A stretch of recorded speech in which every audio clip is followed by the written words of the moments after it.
Good morning बच्चों, कैसे हो आप सभी। तो बच्चों, जो हमारा चैप्टर 3 था क्लास 10 सिविक्स का, जेंडर रिलीजन और कास्ट, तो उसका एक पार्ट हमारा कंप्लीट हो चुका था। जो आज का हमारा पार्ट है उसके अंदर हम डिस्कस करेंगे कि जो कास्ट सिस्टम है, यानी कास्ट की अगर मैं बात करूं तो जाति का जो हमारा सिस्टम है वो कैसे हिंदुस्तान के अंदर फैला हुआ है, और कास्ट का पॉलिटिक्स के अंदर क्या रोल है और पॉलिटिक्स का कास्ट में क्या रोल है, ये हम जो अपना लास्ट टॉपिक है इसके माध्यम से हम स्टडी करेंगे। ठीक है। तो सबसे पहले अगर मैं बात करता हूं कि जो कास्ट सिस्टम है, कास्ट का हम सबको पता है भाई, कास्ट क्या होती है। कास्ट आपकी होती है जाति। ठीक है। और अगर मैं बात करूं भाई, जैसे हमने जेंडर भी पढ़ लिया, रिलीजन भी पढ़ लिया, तो कास्ट की भी जो डिवीजन है वो इंडिया के अंदर स्पेशल है। जैसे कि अगर मैं हिंदू धर्म की बात करता हूं तो हिंदू धर्म के अंदर भी काफी सारी जातियां देखने को मिलती है, जैसे जाट हो गया, ब्राह्मण हो गया, ठीक है, जांगड़ा हो गए, आपके पंजाबी हो गए, और इसके अलावा बहुत सारी कास्ट हैं। और अगर मैं नॉर्मली बात करूं तो हरियाणा में जैसे हम कई बार छत्तीस बिरादरी बोलते हैं।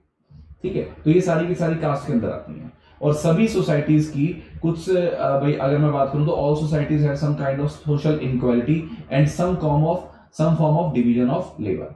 हर एक सोसाइटी के अंदर अगर मैं बात करूं एक सोशल इनइक्वालिटी होती है और किसी ना किसी तरीके से एक डिवीजन की होती है लेबर के अंदर। और कई सोसाइटीज के अंदर जो ऑक्यूपेशन होती है, यानी जो कामकाज होता है, उनको एक जनरेशन से दूसरे जनरेशन तक ट्रांसफर किया जाता है। और जो कास्ट सिस्टम है वो एक एक्सट्रीम एग्जाम्पल है इस टाइप की ऑक्यूपेशन का।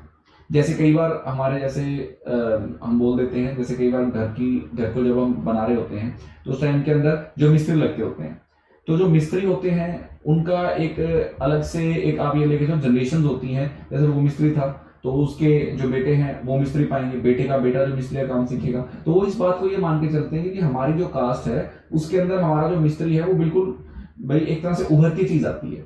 जैसे कई बार आपने नोट किया होगा कि जैसे कई लोग कारपेंटर का काम करते होते हैं और वो काफी सालों से करते आ रहे हैं, उनकी पीढ़ियों दर पीढ़ियां कारपेंटर के काम के अंदर लगी होती है, और वो इस बात को एक बहुत ही अच्छे प्रोफेशनल तरीके से बताते हैं कि हमारे दादा भी इसका काम करते थे, मेरे पिताजी भी इसका काम करते हैं और मैं भी यही काम करता हूँ और हमारी इस काम के अंदर परफेक्शन है। ठीक है। सो अब यही बताया गया, with social reformers, economic development, large scale urbanisation, growth of literacy and education, occupational mobility and the weakening of the position of landlord in the villages, the old notion of caste hierarchy are breaking down। यानी urbanisation की वजह से, यानी शहरीकरण की वजह से, दूसरी बात पढ़े लिखे ज्यादा होने की वजह से, एजुकेशन ज्यादा मिलने की वजह से, ठीक है, और जो लैंडलॉर्ड थे उनकी position after the abolition of zamindari system, उनकी पोजीशन की वीकनिंग की वजह से जो पुराने टाइम में जो कास्ट हियरार्की का सिस्टम हुआ करता था और आज के टाइम में देखते हैं तो काफी हद तक चेंज देखने को मिला है उसके अंदर। ठीक है। अब पॉलिटिक्स के अंदर कास्ट का क्या रोल है, यानी कास्ट किन फॉर्म्स के अंदर पॉलिटिक्स में देखने को मिलती है। ठीक है। तो ये क्वेश्चन आपका थोड़ा सा इंपॉर्टेंट है, इसके रिगार्डिंग हम बता सकते हैं एक्सप्लेन ब्रीफली, जैसे क्वेश्चन आ सकता है आपका explain briefly what is the role of caste in politics. ठीक है। या जाति का राजनीति के अंदर क्या रोल है, ब्रीफली एक्सप्लेन 3 नंबर का भी आ सकता है। ठीक है। तो अब अगर मैं कुछ आपको इसके रिगार्डिंग बात करता हूं कि क्या क्या पॉइंट्स आपने लिखेंगे, तो सबसे पहला पॉइंट जो आता है वो आपका आता है कि when parties choose candidates in election, they keep in mind the caste composition of the electorate and nominate candidates from different castes so as to muster necessary support to win the election।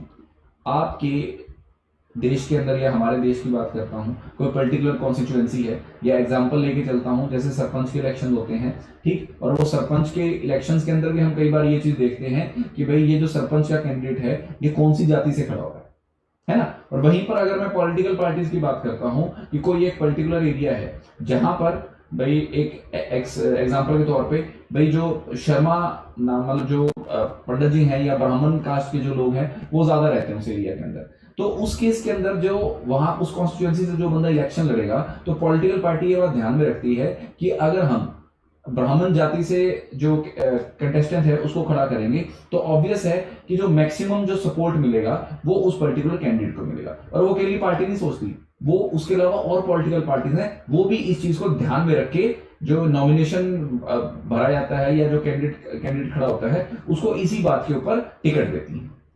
उसके बाद the political parties and candidates in election make appeal to caste sentiment to muster support. और particular caste के हिसाब से जो candidates होते हैं और पॉलिटिकल पार्टी हैं वो सेंटिमेंट्स क्रिएट करते हैं, ठीक है, वहां मिलते हैं, लोगों से अपील करते हैं ताकि उनको सपोर्ट मिले। Universal identity franchise and the principle of one person one vote compelled political leaders to gear up to the task of mobilizing and securing political support. Universal identity franchise का मतलब क्या होता है, जो लोग 18 साल से ऊपर है, चाहे कोई भी जेंडर का हो, कोई भी रिलीजन का हो, ठीक है। और दूसरा, एक इंसान का एक वोट, ठीक है। ये पॉलिटिकल लीडर्स को कंपेल करता है इन बात को लेकर कि आप जाइए और जो एरिया है उसके रिगार्डिंग आप अपनी कन्वेंसिंग कीजिए, अपने जो कैंडिडेट है उसको बोलिए कि वो हर एक लोग से मिले, ताकि उसको जो पॉलिटिकल सपोर्ट है उसी पर्टिकुलर कास्ट की वो ज्यादा मिल पाए, ठीक। और एक बात और भी है भाई, इसके अंदर हम कई बार ये भी बोल देते हैं कि अगर मैं वैसे अगर बात करूं तो अगर हम मेजोरिटी कास्ट के ऊपर अगर हम गेम खेलते हैं, मेजोरिटी कास्ट के ऊपर पॉलिटिकल पार्टी कोई भी गेम खेलती है, तो ऐसा नहीं है कि उसको माइनॉरिटी की सपोर्ट नहीं चाहिए, ठीक है ना, क्योंकि किसी भी कॉन्स्टिट्यूएंसी के अंदर एक पर्टिकुलर कास्ट की मेजोरिटी नहीं आती, और अगर उस मेजोरिटी आ भी जाए तो सभी के सभी लोग उस पर्टिकुलर बंदे को वोट नहीं डालते, उनको माइनॉरिटी की जगह भी चाहिए, माइनॉरिटी के वोट्स भी चाहिए, ठीक। तो अगर मैं ये पॉइंट लिखता हूं आपका कि no party win the votes of all the voter of a caste और the community when people see that caste is a vote bank. Vote bank का मतलब क्या है, लोग कई बार बोलते हैं कि यार ये पर्टिकुलर एरिया तो हमारा वोट बैंक है, तो इसका मतलब क्या होता है कि भाई मैक्सिमम जो लोग हैं उस पर्टिकुलर कास्ट के, ठीक है, वो उस पर्टिकुलर पॉलिटिकल पार्टी के नॉमिनेशन या जो बंदा अभी फिलहाल आपके इलेक्शन में खड़ा हुआ है उसके साथ के अंदर खड़े हैं। इसका मतलब ये नहीं होता भी सारे के सारे उसको वोट देंगे, लेकिन मैक्सिमम सपोर्ट उस पर्टिकुलर कास्ट की मिल जाती है, यानी large proportion of voters from that caste vote for that party, इसका मतलब होता है ये। और कई बार हमें ये देखने को मिला है भाई, जो रूलिंग पार्टी का एमपी एमएलए होता है, ठीक है, वो जो पिछली बार मान लो 5 साल कंप्लीट होने से पहले जो बंदा जीता था, अगली बार जब इलेक्शन होते हैं तो उसी एरिया से हार जाता है ना। और अगर मान लो सभी के उस पर्टिकुलर कास्ट के लोग सारे के सारे उसको वोट डालते हैं, तो अगली बार उसका हारना भाई पॉसिबल नहीं होना चाहिए, अगली बार भी जीतेगा। तो इसी हिसाब से लोगों के पास एक चॉइस रहती है भी, अगर इस बंदे ने काम किया है तो तुम अगली बार इसको वोट देंगे, और अगर वो काम नहीं कर पा रहा है, लोगों की उम्मीदों पे खड़ा नहीं हो पा रहा, उस पर्टिकुलर कास्ट की उम्मीदों पे खड़ा नहीं हो पा रहा, तो अगली बार किसी और को मौका दिया जाता है। तो इस टाइप के जो फॉर्म्स हैं पॉलिटिक्स के अंदर, वो कास्टिज्म प्ले करता है। आई थिंक आपको क्या समझ में आ गया होगा। और उसके बाद अगर मैं बात करता हूं कि कास्ट के अंदर क्या पॉलिटिक्स होती है, भाई आपने ये देखा कि पॉलिटिक्स में कास्ट है, लेकिन कास्ट के अंदर भी पॉलिटिक्स होती है, और वो कैसे खेली जाती है। अब मान के चलो भाई, जैसे ये पहला पॉइंट है आपका, each caste group tries to become bigger by incorporating within it neighbouring caste और sub caste which were earlier excluded from it. अब मान के चलो भाई कोई, अब वैसे अगर मैं नॉर्मली अगर मैं कास्ट सिस्टम की बात करता हूं तो आपकी ये कास्ट है जनरल, ठीक है, जनरल के बाद आपका ओबीसी आ जाता है, ठीक है, और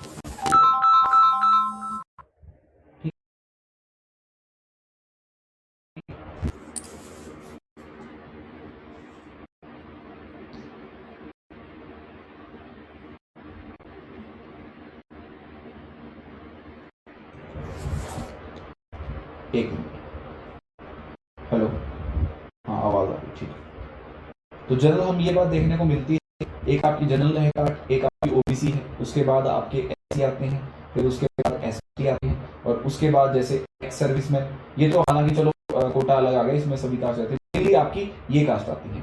तो ओबीसी आपकी सेंटर के लिए है, और अगर मैं स्टेट्स की बात करता हूँ तो आपकी बीसी ए और बीसी बी में डिवाइड होती है। अब कास्ट के अंदर पॉलिटिक्स कैसे खेली जाती है, अब मान लो जैसे each caste group tries to become bigger by incorporating within neighbouring caste. अब मान लो जनरल वाले जो हैं वो अपने आप को ज्यादा सुपीरियर दिखाने के चक्कर में क्या करेंगे, जो ओबीसी वाले हैं इनको अपने साथ के अंदर शामिल कर लेंगे कि यार हम दोनों जो कास्टें हैं वो ज्यादा हैं, और ज्यादा मात्रा के अंदर हम भाई एक दूसरे का साथ देंगे, जिससे कि बाकी कास्टों को डोमिनेट कर सके और हमारे ही लोग पॉलिटिक्स में जाए।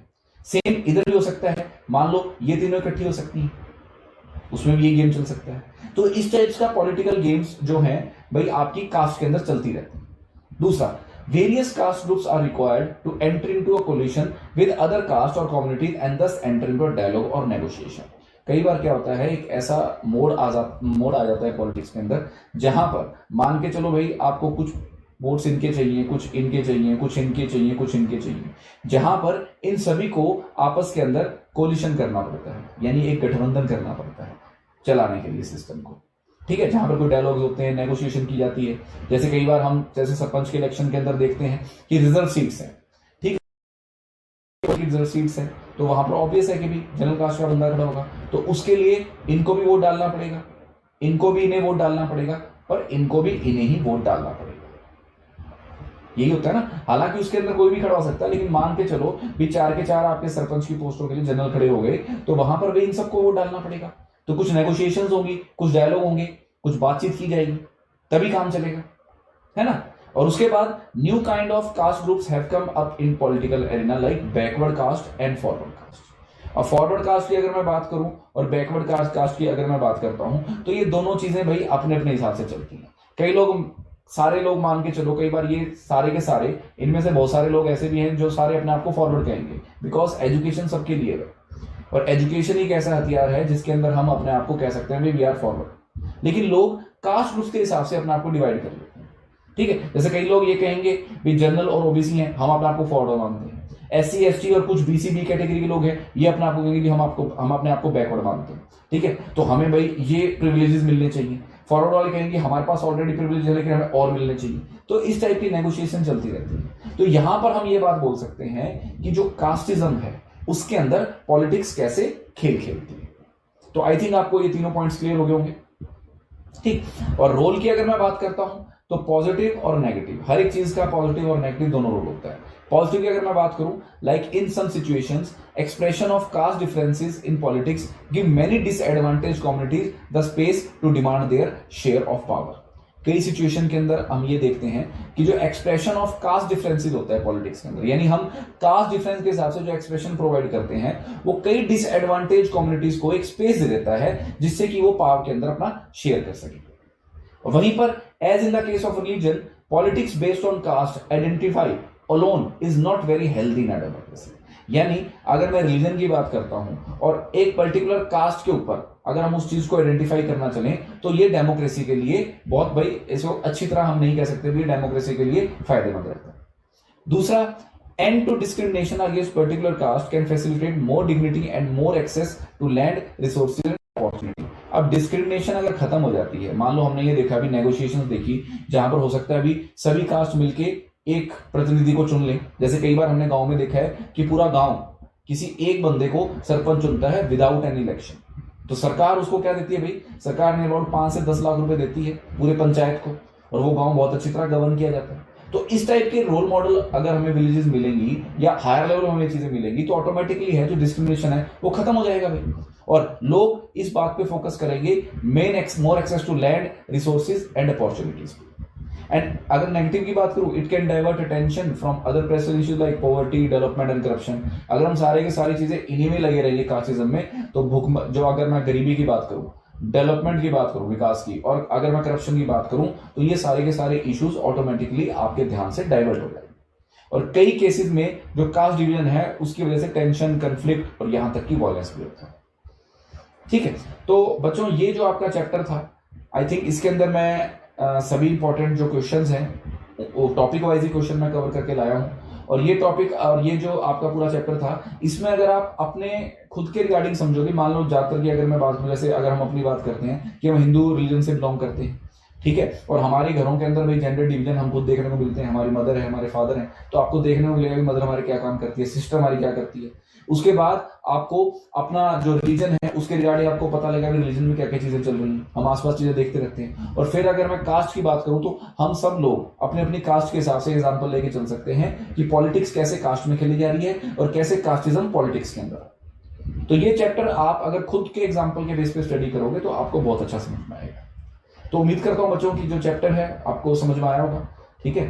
तो अभी जो आपका नेक्स्ट चैप्टर है जिसके अंदर हम पॉलिटिकल पार्टीज को स्टडी करेंगे, तो उसकी वीडियो में जल्द लेके आऊंगा। Thank you so much.